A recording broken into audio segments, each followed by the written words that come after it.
I be moving. Whipping the foreign, I'm cruising. The money I'm speaking is fluent. All of my business booming. Stacking my cash in abundance. All of my family funded. Finally got what I wanted. Life is amazing, I love it. Everyone know that I run it. Yeah, look at me now, I came up. I've been thinking back then when I almost gave up on the game cause I never got in my way. Yo les postos, bienvenue dans cette nouvelle vidéo. Le mercato à peine fini, qu'on parle déjà du prochain mercato d'hiver, que ce soit du côté du Paris Saint-Germain et des clubs étrangers. Avant de commencer cette vidéo les postos, je tenais à remercier toutes les personnes et les abonnés qui m'ont fait des dons via la cagnotte Paypal, donc c'est vraiment très sympathique à vous, je vous en remercie vraiment. Si vous voulez continuer à participer à cette cagnotte Paypal, le lien est en bas en description, hein. J'ai créé cette cagnotte pour pouvoir m'acheter peut-être du meilleur matériel parce que mon téléphone est en fin de vie, peut-être un micro et d'autres choses, et aussi faire cette fameuse formation de montage pour pouvoir amener plus de contenu et plus d'attractivité dans les vidéos, que ce soit pour vous et que ce soit aussi plus propre. Donc voilà les postos. Donc on commence cette vidéo avec Colin Dagba qui a refusé le Bayern de Munich. C'est un transfert qui n'est pas passé inaperçu en France. Lundi, dernier jour du mercato, le Bayern de Munich a recruté Bouna Sarr qui évoluait à l'Olympique de Marseille. Le club bavarois est à la recherche d'un latéral droit afin d'apporter de la concurrence à Benjamin Pavard dans ce secteur de jeu.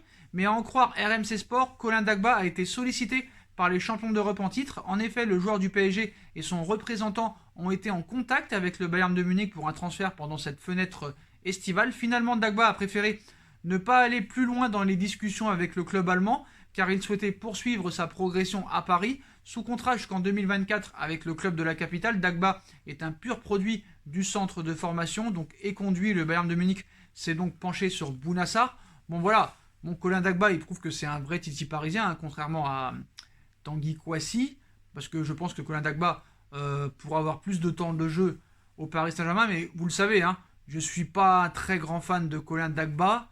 Pour moi, il n'a pas le niveau pour jouer au Paris Saint-Germain. Après, tout dépend du coach aussi. On se rappelle Benjamin Mendy à l'Olympique de Marseille, il ne mettait pas un pied devant l'autre. Bielsa est arrivé, il l'a transformé, il a fini à Monaco et après à Manchester City. Et je me rappelle à l'époque, lors des entraînements, je me rappelle, il y avait des reportages, Bielsa avait dit à Benjamin Mendy, si tu travailles dur, tu peux devenir le meilleur latéral gauche du monde. Et Benjamin Mendy lui a ri au nez. Et Bielsa lui a dit non, ne rigole pas, ne rigole pas. Et voilà, et on a vu qu'après la progression, voilà, elle est montée. Donc voilà, avec peut-être un coach avec une meilleure méthode de travail que Tourelle, peut transformer un Colin Dagba.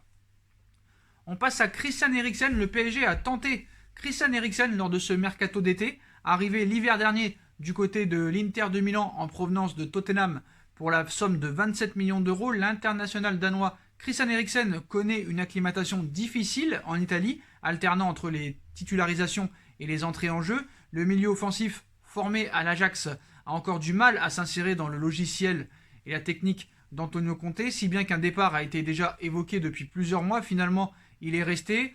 Il a reçu néanmoins 3 offres lors du mercato estival. D'après la Gazzetta dello Sport, le Paris Saint-Germain, l'Atlético Madrid et le Hertha Berlin ont proposé de relancer le joueur sous la forme d'un prêt. Les 3 offres ont ainsi été refusées et Christian Eriksen est resté à l'Inter. Le club, comme le joueur, ne voulait pas mettre fin aussi rapidement à leur collaboration, mais Paris pourrait peut-être revenir à la charge, ainsi que d'autres clubs. Néanmoins, l'Inter voudrait minimum 25 millions d'euros pour Christian Eriksen. Moi, je dis non, laisse tomber. L'année dernière, on a tenté, il n'a pas voulu, trop tard. Voilà, trop tard. On a assez de milieux comme ça maintenant. On passe à un autre dossier, celui de Ousmane Dembélé. Ousmane Dembélé discuterait déjà avec la Juventus. Le mercato a beau avoir fermé ses portes lundi soir dans les principaux grands championnats, les rumeurs mercato ne se sont pas arrêtées pour autant.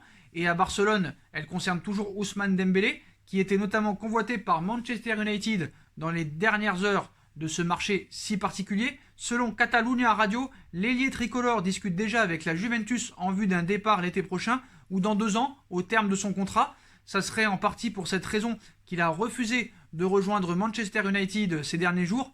Le Barça cherche clairement à s'en débarrasser.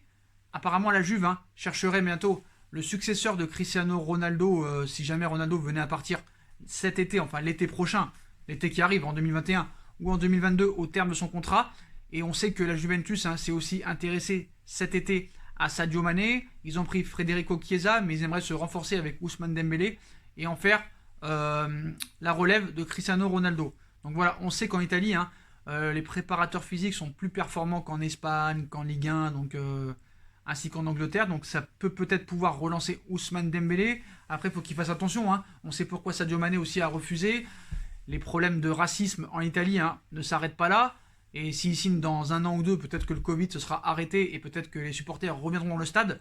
Donc il faut que Ousmane Dembélé prenne une bonne décision. Mais on va voir comment il fait déjà cette saison 2020-2021. Est-ce qu'il va se reblesser? Est-ce qu'il va enchaîner les matchs? Est-ce qu'il va enchaîner les bonnes performances? On a le temps de voir d'ici là. Mais en tout cas, Ousmane Dembélé discute déjà avec la Juventus de Turin.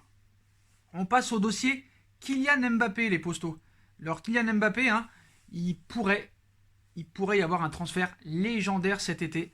Et apparemment, un transfert légendaire et record est toujours au programme pour Mbappé. Les dirigeants du Real Madrid semblent prêts à faire des folies pour Kylian Mbappé, sous contrat avec le Paris Saint-Germain jusqu'en 2022. Donc ce n'est pas un secret, hein. À Madrid, tout le monde rêve de Kylian Mbappé. L'échec de 2017, lorsque l'attaquant de l'AS Monaco a refusé le Real pour rejoindre le Paris Saint-Germain, ne semble pas du tout avoir été digéré. Ainsi, la presse espagnole assure qu'une offensive d'envergure sera faite au cours de l'été 2021. D'ailleurs, Florentino Pérez aurait déjà commencé à préparer son plan avec les départs de Gareth Bale et de James Rodriguez, mais également les ventes de Sergio Reguilón et Achraf Hakimi.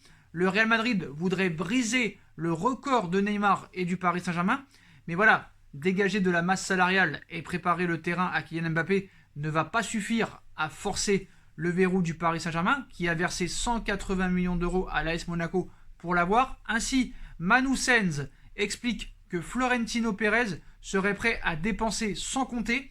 D'après les informations du journaliste espagnol, le Real Madrid aurait l'intention de faire de Mbappé le joueur le plus cher de l'histoire. Il précise notamment que l'offre madrilène devrait être bien supérieure aux 222 millions d'euros de transfert de Neymar en 2017, du FC Barcelone au Paris Saint-Germain.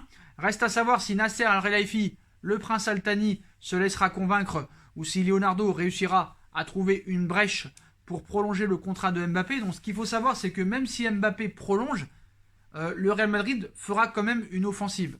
Alors, je vais vous dire la vérité, hein, 150, non, 200, on commence à parler, mais si vraiment ils ont l'intention de mettre plus de 222 millions d'euros, c'est-à-dire minimum 230, il faudra quand même réfléchir à l'idée de le vendre. Il faudra quand même réfléchir.